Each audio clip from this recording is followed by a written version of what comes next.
Hola chicos, ¿cómo están? Bueno, vamos a reaccionar ya de una vez informar de que han terminado por lo menos algunos, o en su gran mayoría de los partidos de Champions del día de hoy.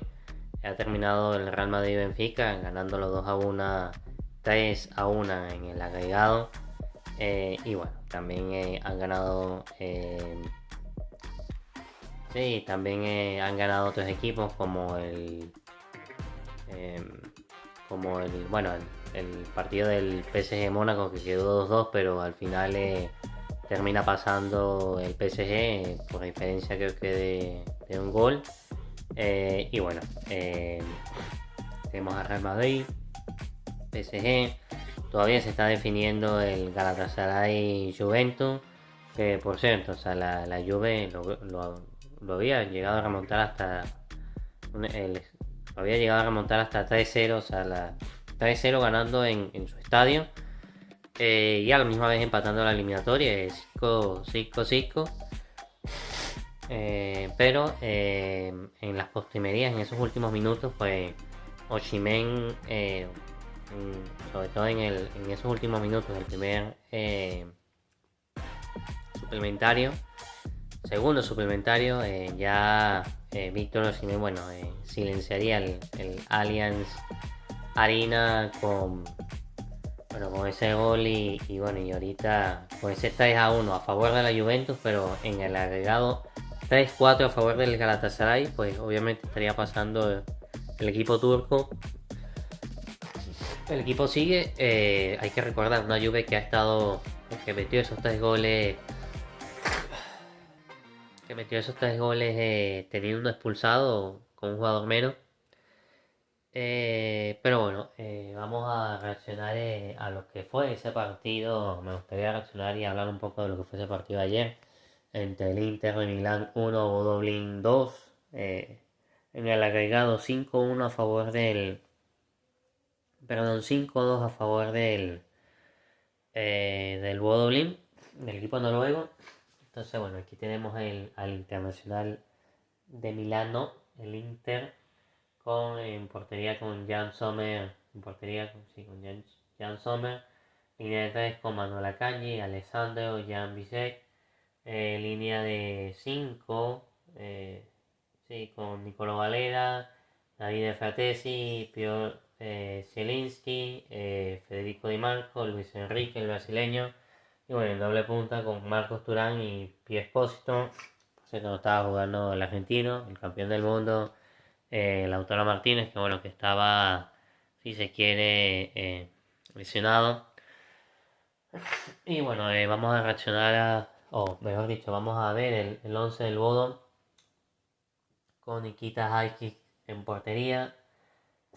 Línea de 4 con Joysten, Odin Jones, Jortuf, Joysten, Odin Jortuf, Freddy Johnson, Patrick Ver, Sonden, Hakun Ejem, Casper Hall, James Peter y Ole Dietrich. Eh, bueno, un partido que estuvo, si se quiere, me pareció que estuvo un poquito más fino, pero bueno, un poquito más de llegada y sobre todo un poquito más fino el equipo del Bodo Blin. El Inter, bueno, también tendría las suyas, pero no es lo mismo cuando no tienes a Lautaro que sin él. Que bueno, que Turán no sé, si bien es cierto que Turán es una gran referencia y tal, y te mete centros y te arrastra y te mueve un poco las marcas, o sea, no es exactamente el típico rematador, que lo puede ser, pero más en este partido pienso más de que estaba haciendo más como un enlace para que los defensas, como haciendo sí, de ese trabajo sucio de, bueno, de tratar de mover un poco los centrales para que sobre todo el de segunda línea llegara y pudiera rematar.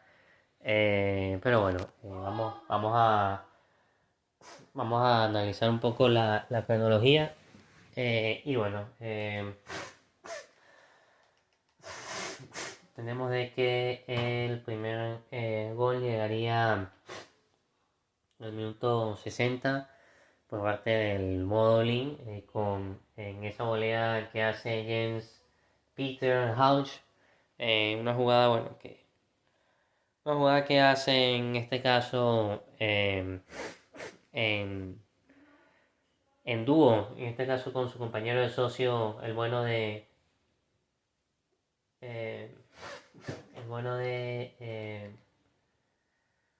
el bueno de Casper. Casper juega en este caso con Hauger y bueno, termina rematando una preciosa volea que la termina metiendo dentro de la portería, en este caso de Sommer.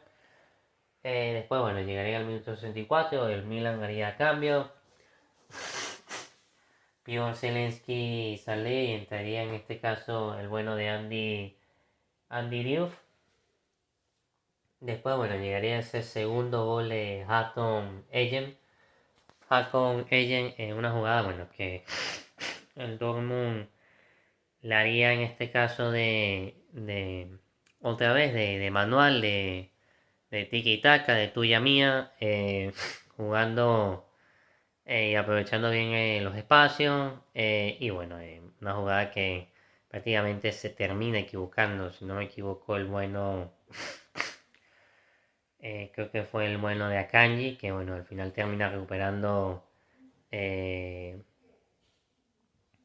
termina recuperando, bueno, el delantero del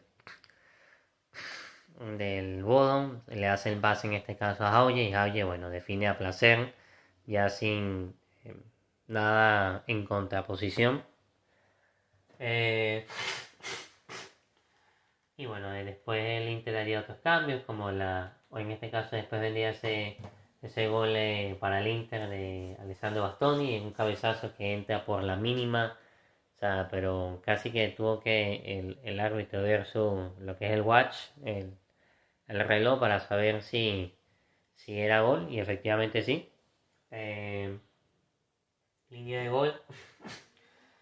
Y bueno, después, después, más allá de ese gol del bueno de Bastoni, no alcanzaría. Y bueno, ya el Bodo ya llevaba 5 goles en la eliminatoria, casi imposible.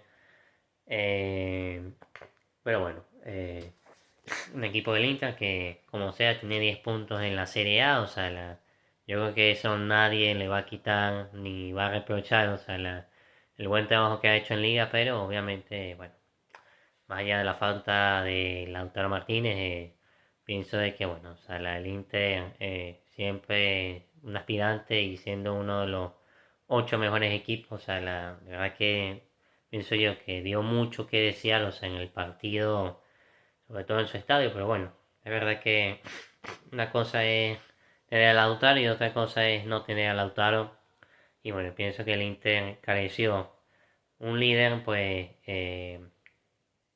dentro y sobre todo aún Lautaro estando en el banquillo, porque ni siquiera está en banquillo, o sea, dentro y fuera de la cancha, pues siempre es uno de los referentes y que de alguna manera dirige a este Inter, pero bueno, no lo tuvo y bueno, el Inter, que no es excusa, que bueno, que es verdad que podría haber apostado otra cosa.